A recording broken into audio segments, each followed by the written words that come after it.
ಇದು ರನ್ಯಾ ರಾವ್ ಕುರಿತಾದಂತಹ ಮತ್ತೊಂದು interesting story. ಕಂಬಿಯ ಹಿಂದೆ ಪಟಾಕಿ ಬೆಡಗಿ ರನ್ಯಾ ರಾವ್, ರನ್ಯಾ ತಂದೆ DGP Ramachandra Rao ಭಾವುಕರಾಗಿದ್ದಾರೆ.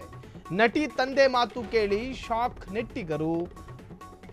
Gold smuggling ಕೇಸ್ನಲ್ಲಿ ಬಂಧಿತರಾಗಿರುವಂತಹ ನಟಿ ಕಿಚ್ಚ ಸುದೀಪ್ ಜೊತೆ ಮಾಣಿಕ್ಯ ಚಿತ್ರದಲ್ಲಿ ನಟನೆ ಮಾಡಿದ್ದಂತಹ ರನ್ಯಾ ರಾವ್ ಮಾಡಬಾರದ ಕೆಲಸವನ್ನ ಮಾಡಬಾರದ ಜಾಗದಲ್ಲಿ ಮಾಡಬಾರದ ದುರ್ಮುಹೂರ್ತದಲ್ಲಿ ಮಾಡಿ ಈಗ ಹೋಗಬಾರದ ಜಾಗಕ್ಕೆ ಹೋಗಿ ತಲುಪಿದ್ದಾರೆ.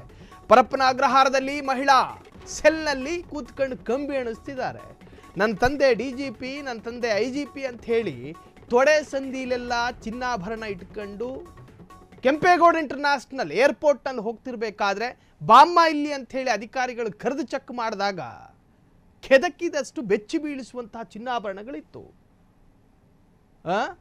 ಸೊ ಈಗ ರನ್ಯಾ ರಾವ್ ಕಂಬಿಯ ಹಿಂದೆ ಪಶ್ಚಾತ್ತಾಪ ಪಡ್ತಿದ್ದಾರೆ. ತಂದೆ ಪಾಪ ಈ ತರಹದೊಂದು ಹೆಣ್ಣು ಮಗಳಿಗೆ ಜನ್ಮ ಕೊಟ್ಟನಲ್ಲ ಅಂತ ಹೇಳಿ ಪಶ್ಚಾತ್ತಾಪ ಪಡ್ತಿದ್ದಾರೆ. ಹಾಗಾದ್ರೆ ಏನಾಗ್ತಾ ಇದೆ ರನ್ಯಾ ರಾವ್ ಪ್ರಕರಣದಲ್ಲಿ?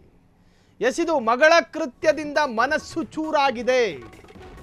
ತಂದೆ ಒಬ್ಬ ನಿಷ್ಠಾವಂತ ಪ್ರಾಮಾಣಿಕ ಅಧಿಕಾರಿ, ನಮಗೆ ಗೊತ್ತಿಲ್ಲ ಹೇಳ್ತಾರೆ.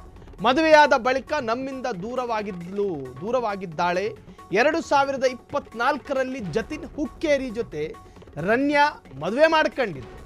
ಮದುವೆಯ ಬಳಿಕ ನಮ್ಮ ಭೇಟಿಗೂ ಕೂಡ ಅವಕಾಶ ನೀಡಿಲ್ಲ.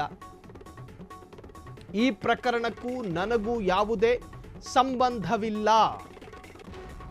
ನನ್ನ ಕೆಲಸ ನಾನು ಪ್ರಾಮಾಣಿಕವಾಗಿ ಮಾಡಿದ್ದೀನಿ. ಈ ಘಟನೆ ನಮ್ಮ ಕುಟುಂಬಕ್ಕೆ ಕಳಂಕ ತಂದಿದೆ. ಒಂದು ಪ್ರೈಮರಿ ಸ್ಕೂಲ್ ಅನ್ಕೊಳ್ಳಿ. ಆ ಪ್ರೈಮರಿ ಸ್ಕೂಲ್ನಲ್ಲಿ ಮಕ್ಕಳೇ ಹೊಡೆದಾಡ್ಕೊತಾರೆ.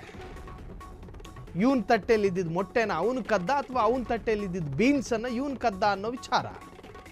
ಪೋಷಕರು ಬಂದು ಮಕ್ಕಳ ಜೊತೆ ಕೇಳಬೇಕಾ ಅಥವಾ ಶಾಲಾ ಮುಖ್ಯ ಶಿಕ್ಷಕರ ಜೊತೆ ಕೇಳಬೇಕಾ? ಹೆಣ್ಣು ಹೆತ್ತ ತಂದೆಯ ಜೊತೆ ಪ್ರಶ್ನೆ ಮಾಡೋದು ಸಹಜ. ನನಗೂ ಆಕೆಗೂ ಸಂಬಂಧ ಇಲ್ಲ ಅನ್ನೋದಾದರೆ ಅದು ಆ ಪ್ರಕರಣಕ್ಕೆ ಕೊಡುವಂತಹ ಸಮರ್ಥ ಉತ್ತರ ಅಲ್ಲ. ನಮ್ಮ ಮಕ್ಕಳನ್ನು ಬೆಳೆಸೋ ರೀತಿ, ನಮ್ಮ ಮಕ್ಕಳು ಬೆಳೆಯುವಂತಹ ವಾತಾವರಣ, ಇವೆಲ್ಲವೂ ಕೂಡ ಕೌಂಟ್ ಆಗುತ್ತೆ.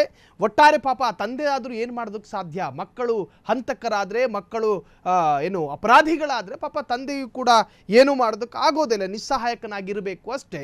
ಒಟ್ಟಾರೆ ಈಗ ರನ್ಯಾ ರಾವ್ ತಂದೆ ಪಶ್ಚಾತ್ತಾಪ ಪಡ್ತಾ ಇದ್ದಾರೆ. ಜೊತೆಗೆ ರನ್ಯಾ ರಾವ್ ಪಶ್ಚಾತ್ತಾಪ ಕೇಂದ್ರವಾದ ಪರಪ್ಪನ ಅಗ್ರಹಾರದಲ್ಲಿ ಕಂಬಿ ಎಣಿಸ್ತಿದ್ದಾರೆ.